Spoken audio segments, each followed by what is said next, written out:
سلام د نن سهار د 9 بجو خبرونو ته مو زه سمیع الله امیني هرکلی وایم.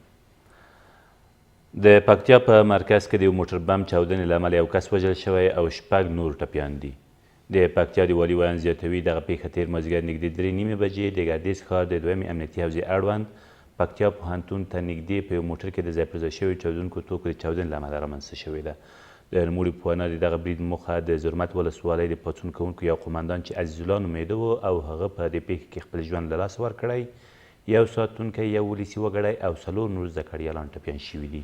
ویل کېږي په دې پیښه کې د پکتیا پوهنتون ودانیو، ملکي حوزوي روغتون، د زده کړیالانو لیلیو او سوداګریزو مرکزونو ته مالي زیانونه هم اوښتي دي. طالبانو د دغه برید مسؤلیت پر غاړه اخیستی دی.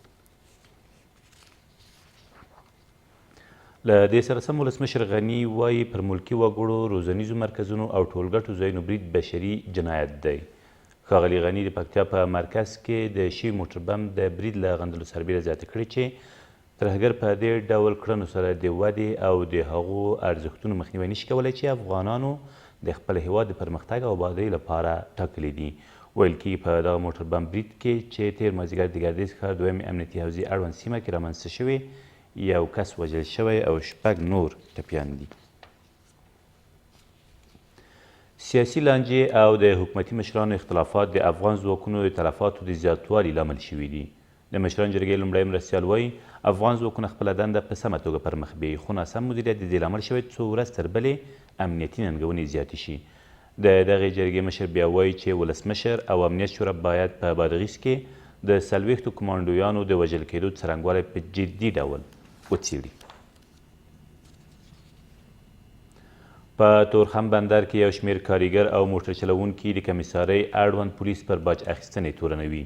دوی وایي که د کمیسارۍ پولیسو ته پیسې ورکړي نو په ډاډه زړه کار کولی شي او که پیسې ورنه کړي نو بیا د کار کولو اجازه نه ورکول کیږي.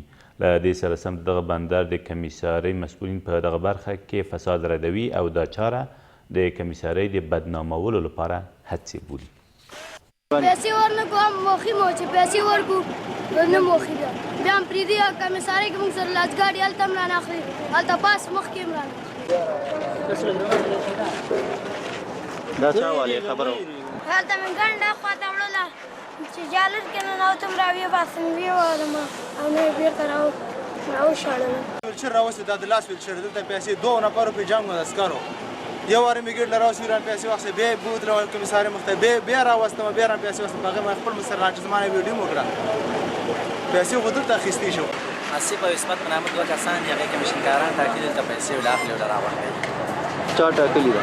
کمیسارۍ روښانه که ور یې نه کړي بیا ماله ورځي چې هم نه پرېږدي، که ور یې کړي بس بیا به ښه ډاډه ځي او راځي.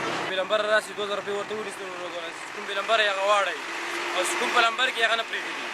هغه لینجر ورولي 2000 روپۍ ورته خبره وسلو کې تېره بلې نه کړي، دا کوم په قطار کې ولاړ دی دا نه پرېږدي. بعضې ستونزې چې ایجادۍ موږ البته زموږ په پرسونل کې نشته، هغه په هغه خلکو کې دي چې دا کم زورواکان دي، دا کم یو قاچاقبرو یا مسل مافیا کړی وي او دلته لاس درلودله ګټې وي د شپې 10 لکه 15 لکه یا 7 لکه 8 لکه روپۍ ګټې درلودلې. هغه ګټې د دوی د لاسه اوس وتلي دي، هغه ګټو ته لاسرسی نه لري او هغه ګټې د دوی نه تللي دي. اوس په مختلفه د برخو کې دوی صاحب مشکلات غواړي چې ایجاد کړي تر څو موږ نامبدي کړي. او ولسمشر غني تېره ورځ ملګرو ملتونو ټولنې د سکرتر جنرال مرستیالې امینه محمد سره په ولسمشرۍ ماڼۍ کې وکتل. اغلې امینې په دې کتنه کې د افغان حکومت په مشرۍ او مالکیت د سولې او ټاکنو له بهیرونو ملاتړ وکړ. همداراز د حکومت د تصمیم نیونې په کچو کې د ښځو د حضور پر زیاتوالي خوښي وښوده. ولسمشر په دې کتنه کې له افغانستان سره د دغې ټولنې له دوامداره همکاریو مننه وکړه او په افغانستان کې د یادې ټولنې په بنسټونو کې د اصلاحاتو پر راوستو هم ټینګار وکړ. دا تر دې مهاله وروستي خبرونه، تر بیا مو الله امد.